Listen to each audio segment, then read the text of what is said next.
Per la Presidente Serracchiani uno dei nodi politico-istituzionali più critici per la nostra Regione è il rapporto con il Governo centrale e l'azione che ho intrapreso fin dall'inizio tiene conto della complessa urgenza di riattivare con Roma un'interlocuzione ad alto livello.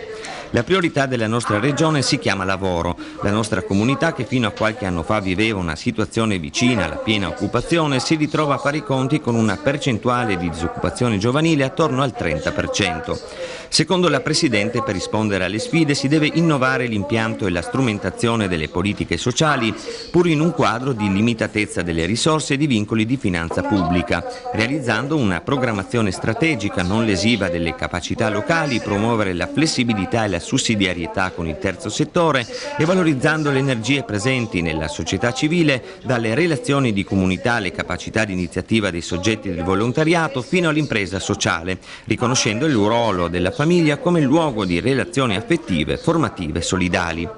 Se il nostro è un sistema sanitario regionale che funziona, appare però indispensabile riuscire a mantenere stabile la qualità di servizio, pur dovendo contenere i costi. Possiamo farlo se cambiamo il modo con cui pensiamo alla sanità, e cioè abbandonando le spinte localistiche e tenendo sempre ben presente che il criterio con cui il cittadino sceglie il luogo di cura è quello della sicurezza e dell'efficacia delle cure sanitarie.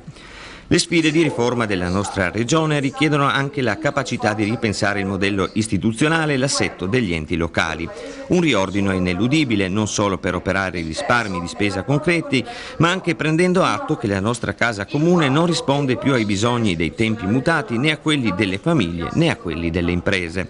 Dobbiamo sostenere, ha poi proseguito la Presidente Serracchiani, gli aiuti alla ricerca, sviluppo e innovazione delle imprese industriali, dell'artigianato e del terziario, per contribuire alla crescita competitiva delle imprese regionali non solo sul mercato nazionale, ma anche in un'ottica di incremento delle esportazioni di beni e servizi, tenuto conto del verificato stretto collegamento tra innovazione e internazionalizzazione. Ma per l'internazionalizzazione delle imprese regionali, secondo la Presidente, non basta allacciare rapporti con i nuovi mercati, ma è indispensabile un'adeguata infrastrutturazione del territorio. Occorre quindi un sistema portuale dell'Alto Adriatico unico e coordinato, senza gelosie, adeguato alle sfide del tempo, collegato ai grandi corridoi europei.